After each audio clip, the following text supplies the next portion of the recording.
Hej drenge, så er vi tilbage med lektion 2, hvordan man lærer at blive en sej kodekagel, ligesom mig. I dag skal vi snakke om compiler, og vi skal også hente vores compiler i dag. Vi skal lære en lille smule om programmeringssprog, og så skal vi have fat i den compiler, altså det program, du skal bruge for at skrive andre programmer. Først så skal vi lige sådan snakke lidt om, hvad er et programmeringssprog. Et programmeringssprog, det er i virkeligheden bare et sprog som alle andre.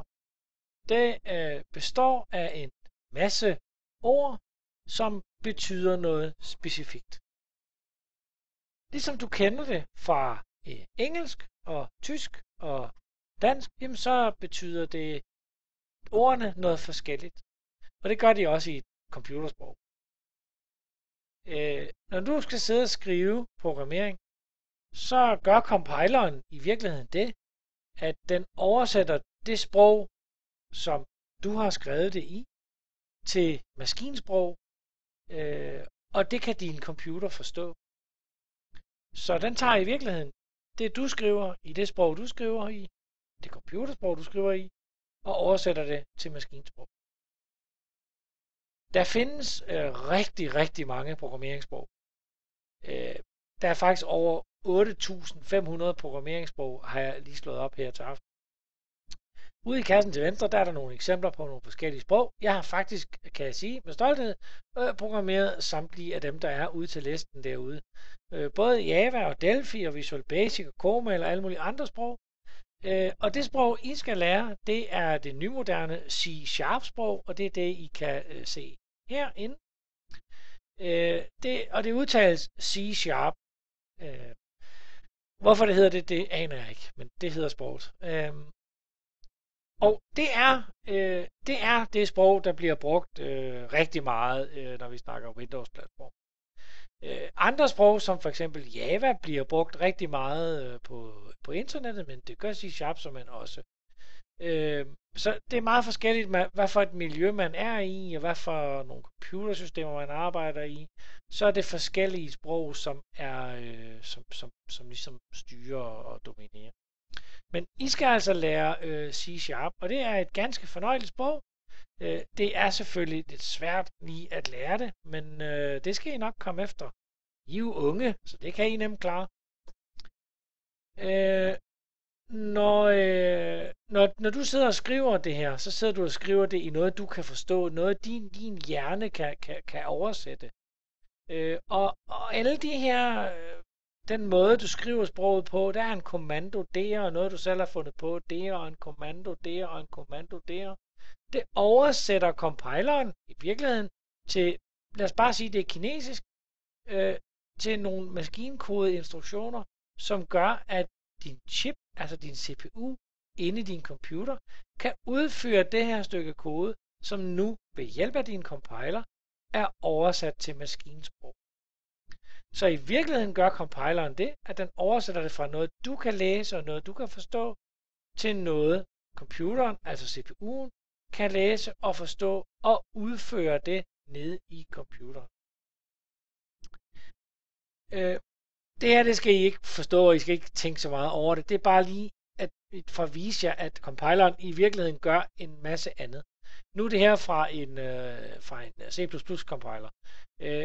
Men C# compileren gør det samme. Altså den laver en masse analyser for, om det du har skrevet er lovligt, eller om det er rigtigt skrevet, om den kan oversætte det med de sprogdele, du har brugt, til et maskinsprog. Og ud af det, så kommer der ned i enden det, der hedder en eksekverbar fil. Og en eksekverbar fil, det er i virkeligheden en fil, der er oversat til maskinsprog, som computeren kan finde ud af at udføre, uden at skulle have hjælp. Så compileren gør i virkeligheden det, at den oversætter det, du sidder og skriver her, ind igennem en hel masse spændende ting, og putter det ned i en fil her til sidst, som vi kan afvikle på maskinen. Og I kommer også til at lave masser af eksekverbare filer. Når I trykker på jeres browser-symbol, jamen så starter den i virkeligheden en eksekverbar fil, og det er en maskinsprogsfil, og den læser computeren og putter den ind i chippen, og så udfører chippen det, altså CPU. Nu skal vi hente din compiler, ikke? Det vil de gerne have. Og jeg synes, vi skal... jeg vil gerne lige... det er ikke så tit, jeg gør det, men jeg vil gerne rose Microsoft. Det er Microsoft, der har lavet den her compiler, vi skal bruge, og sproget, vi skal bruge. Det er en gratis compiler. Og det betyder, at I kan bare hente den, og så kan I sådan set bare starte med at programmere. Der er så nogle ting, den ikke kan, men det kommer til at tage lang tid, inden det kommer til at betyde noget som helst. Så det, du skal gøre for at hente din compiler, det er, at du skal gå ind på 3x, og så skal du skrive visualstudio.com, ligesom det er vist her. Og jeg kunne da godt tænke mig lige at springe ud til Visual Studios hjemmeside, og lige vise jer, hvordan henter I den her compiler. Så det gør vi lige. Vi skifter lige herud til en browser, og jeg har snydt, fordi jeg har faktisk gået ind på siden. Så I skriver op i adressen www.visualstudio.com. Så er I der. Så kan I, og der er masser af spændende ting, men det er engelsk, og det varer et stykke tid, I kan forstå det. Men når I er rigtig nørdede, så kan I også læse det her. Så kan I gå ind under Downloads, og så skal I gå ind under Visual Studio Downloads. Så var det lige et kort øjeblik. Så kommer der en liste frem her. Det kunne jo være spændende at tage den her trial, det skal vi ikke. Vi tager den, der hedder Express, fordi den er gratis. Og det er ikke... der er nogle ting, den ikke kan, men det var med garanti længe, inden vi støder på det. Så vi skal have fat i den, der hedder Visual Studio Express 2013 med Update 3 for Windows Desktop. Og der er alle mulige andre versioner, men ved I hvad? Vi skal bare gøre det nemt, så vi tager den her.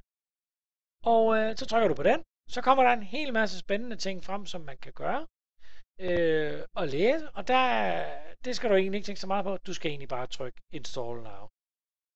Så trykker du Install Now, så siger Visual Studios hjemmeside, der går lige et øjeblik, så kommer der sådan en lille sag frem her, og det betyder, at du skal indtaste din Microsoft-konto.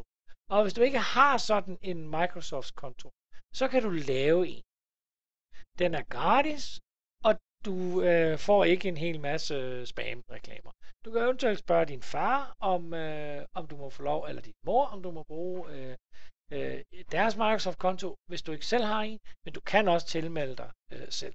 Jeg har en, så jeg kan sådan set bare logge ind her, hvis jeg skal huske mit password. Det er sådan set ikke så vigtigt, for jeg har sådan set snydt og hentet min konto.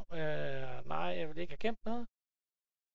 Og her kan jeg så vælge, nu har jeg tastet, nu er jeg logget ind som Lars, og jeg kan så vælge at downloade den her 2013 for Windows. Det har jeg så allerede gjort, men det er sådan set ligegyldigt. Og nu siger jeg kør. Og så kan I se, nu starter den, og den skal downloade en hulens masse ting, men det kan I jo bare sætte i gang, og den fejler jo ikke noget ved mig, og det er også derfor, den spørger, er der noget galt? Men her kan jeg jo bare vælge install, men jeg kan også afinstallere den, eller repair, hvis den er i stykker. Men du får install frem. Men jeg skal ikke nogen af delene, fordi den fejler ikke noget, den jeg har. Og jeg canceler det her, for det skal jeg ikke bruge. Når I så har downloadet den, og den er installeret, og det fylder 4-5 gigabyte, så kan I gå ind under jeres programmer, og så kan I finde den under Microsoft, hvad er den anden?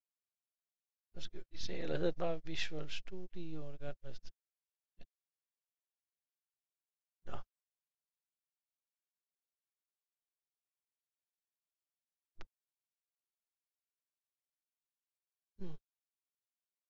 Så, den er her. Der. Undskyld. Der, den er her. Det ser meget forvirrende ud, lige når I ser den. Det skal I ikke tænke så meget over. Vi skal nok gå igennem tingene, og vi skal nok lære de basale ting. Ja, så I skal hente compileren på Visual Studio, altså på Microsofts hjemmeside Visual Studio. I skal gå ind under Downloads, Visual Studio Download, og når I er derinde, så skal I vælge den, der hedder Express 2013 med Update 3 på Windows Desktop, og så skal I installere den. Når I har den fremme, så skal I, nu er jeg så logget ind, men det var jeg jo ikke før, og det så jeg, så skal I have jeres Microsoft-konto. Hvis I ikke har en Microsoft-konto, så kan I oprette den. Hvis jeres far og mor har en, så kan I bruge den. Det koster ingen penge. Godt. Lad os lige komme tilbage til den her fatter her.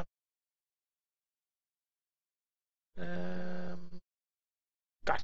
Compileren, den er gratis. I henter den på Visual Studio, og det er nemt. Det har vi lige gjort. Når du skal have næste lektion, så skal du have hentet din compiler og installeret den. Den fylder cirka 5 GB. Du kan få hjælp hos far eller mor, men du skal have en Microsoft-konto for at kunne få compileren hjem. Når du har gjort det og installeret din compiler, og du har testet, at den faktisk kan starte op, så er du klar til at gå til lektion 3.